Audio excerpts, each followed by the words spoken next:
Al lugar de hoy se llega por la ruta 888 al norte de Israel, donde dice Betsaida o Jordan River Park. Imagínense que por esta puerta, en este lugar, David, el rey, vino aquí a encontrar su primer amor, a buscar su primer amor y encontró a su primera esposa. Vamos a ver la historia.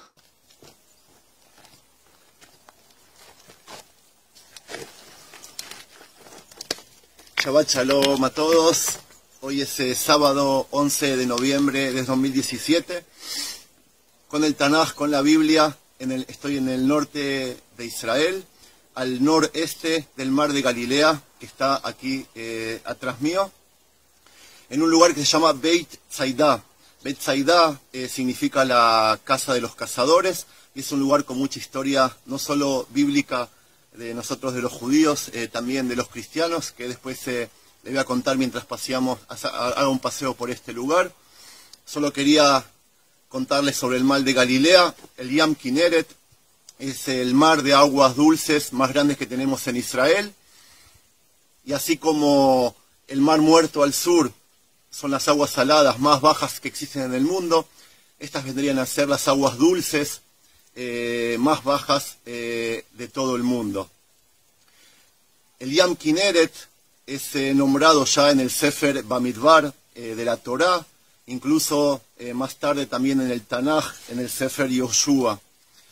Muchos creen que se le dice Yam Kineret, por la forma que tiene, que si uno lo mira desde el cielo, desde arriba, tiene como una forma de kinor. Kinor es un arpa o un violín en hebreo.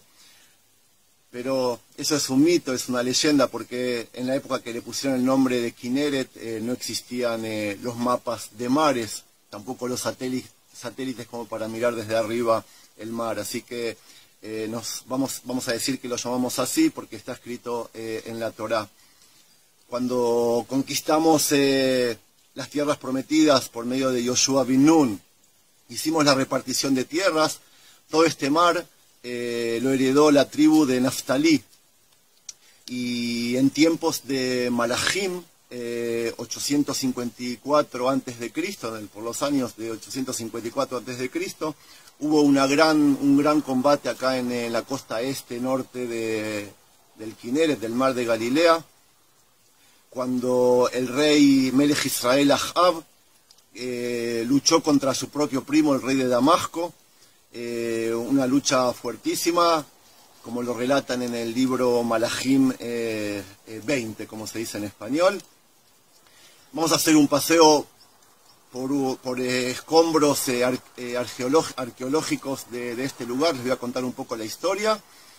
Hace mucho calor hoy en Israel, día de verano, a pesar de que estamos en el otoño, pleno otoño, y vamos a tratar de pasear, hacer un lindo recorrido. Les voy a contar sobre la historia de un lugar que quise contarles la semana pasada, pero no pude entrar. Así que esta es la deuda que tenía con ustedes y se las vengo a devolver. Así que vamos.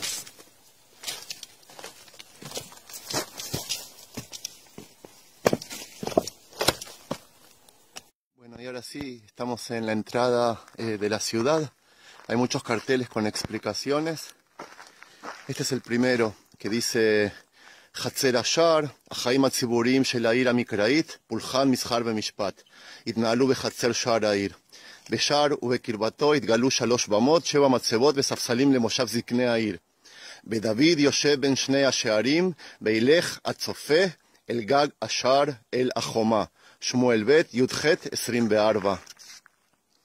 En tiempos del segundo templo, al norte del Kineret, donde estamos ahora, era conocido como uno de los lugares más apropiados para la pesca. Y allí se armó, en este lugar donde estamos ahora, una aldea de pescadores llamada Bet Zaida, que es por donde estamos entrando ahora.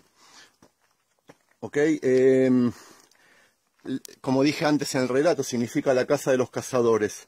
Y aquí nacieron 3 de los enviados de la iglesia cristiana: Petrus, su hermano Endrí, y Filipus. También Jesús visitó esta aldea. ¿Ven? Está todo con carteles explicando. Jesús había visitado esta aldea y según la tradición cristiana, aquí también hizo muchos milagros, como el de devolverle la vista al ciego o el milagro del pan y de los peces, que es el que seguro todos conocen. Pero vamos a centrarnos en la época bíblica del monte, en este monte que estamos acá, en el cual la ciudad tenía otro nombre. En el Tanaj se la llamaba Tzar. Las murallas que vimos al principio, o estas que estamos viendo acá, ¿ven? Hasta donde está la madera son originales, el resto es reconstruido. Son, como dije, las bases de enormes columnas o murallas que habían en esta ciudad, que tenían 5 metros de altura, enormes. Y Tzar era la capital del reino de Kshur, como dije antes. Cuando Yoshua terminó la primera etapa de la conquista de Eretz Israel, yo voy a seguir, sigo filmando, Dios le resumió los logros, se sentaron y hicieron un balance de los logros que habían tenido en la primera parte de la conquista. Esta ciudad estaba nombrada varias veces. Tenía que haber sido conquistada por la mitad de la tribu de Menashe. Pero estos estaban tan cómodos en la parte este del río Jordán, que vendría a ser allá atrás del Yam Kineret, y que fue ahí cuando Yoshua les ordenó completar la misión de Dios, como el resto de las tribus, y meterse en Eretz Israel, entrar aquí a luchar contra el reinado de Kshur. La mitad de la tribu de Menashe, junto con las tribus de Reubén y Gad, fueron ordenadas a entrar y conquistar. Ellos debían ser los primeros y los pioneros que iban en primera fila. Esa fue la orden que recibieron de Yoshua bin Nun.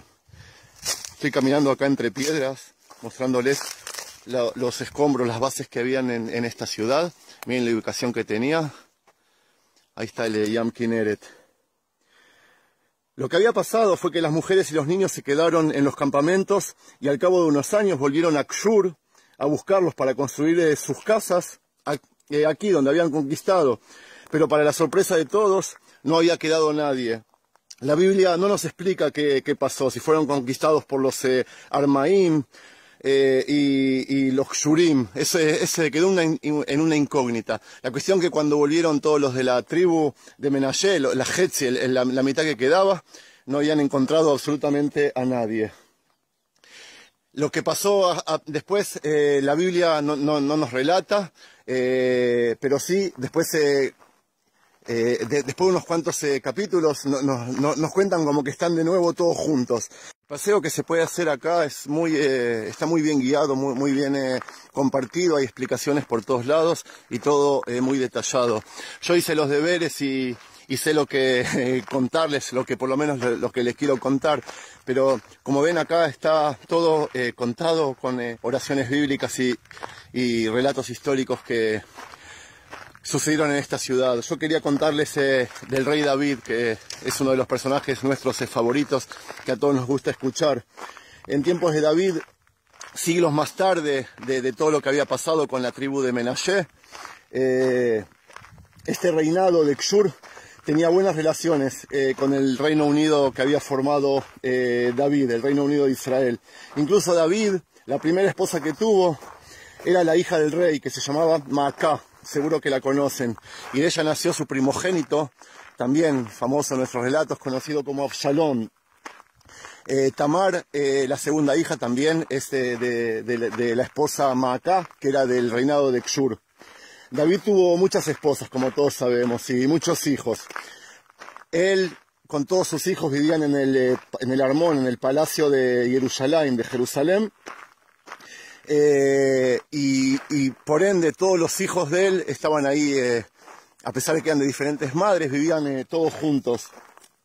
Cierto día, uno de los hijos, Amnón, que era de otra esposa, no de Maacá, se violó a la hermana Tamar, que también es un relato bíblico que muchos conocen. Miren qué hermoso el paisaje. Si seguimos para allá caminando, llegamos al monte Tabor, que también era una zona por la que Jesús trabajaba mucho, visitaba mucho. Pero de acá no se ve el monte Tabor, estamos en la zona norte de Galilea. Cuando violó a la hermana Tamar, que era su hermanastra, Absalón prometió venganza. También de eso en uno de nuestros paseos también conté sobre el tema y de cómo también murió el hermano. A los 2 años, Absalón envió a jóvenes para que lo maten, y al enterarse que todo salió a la perfección, Absalón se escapó desde Jerusalén y vino a vivir aquí, que era el lugar donde Absalón había nacido. Absalón es una de las pocas personajes bíblicos que su padre era rey y su abuelo era rey. El padre era David, el rey del Reino Unido de Israel, y su abuelo era el padre del reinado de Xur. Entonces él vino aquí para refugiarse. Tenía miedo de la venganza de su padre, de David. Entonces llegó a este monte, que en esa época se llamaba Monte Tzar. Se refugió en la casa de su abuelo paterno, que era el rey de Xur, como dije, y para su sorpresa nadie vino a buscarlo, por lo menos no al principio, ¿no?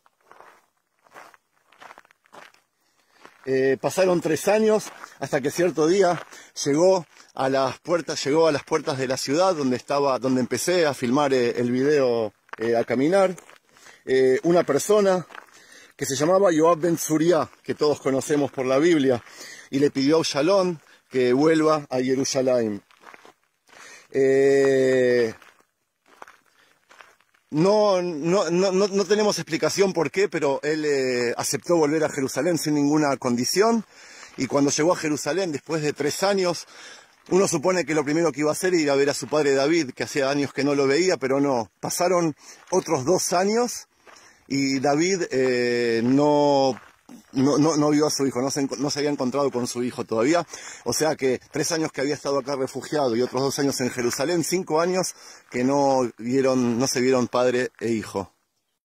Recién cuando Absalón le incendió los campos a Yoab ben Tzuriah, David lo llamó para verlo, quizás por el enojo, quizás por extrañarlo, pero sof al fin de cuentas se volvieron a ver.